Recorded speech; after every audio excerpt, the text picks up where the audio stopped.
పార్వతులేమో ఈ దంపతులనిపించాలి ప్రతి సంసారంలోనూ మా కథలే వినిపించాలి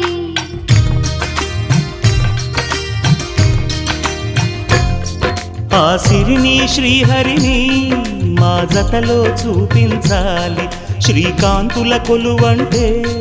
మా కాపురం అనిపించాలి మా ముంగిలిలోన పున్నమి పూల వెన్నెల విరియాలి మా చక్కని జంట చుక్కల తోట పరిపాలించాలి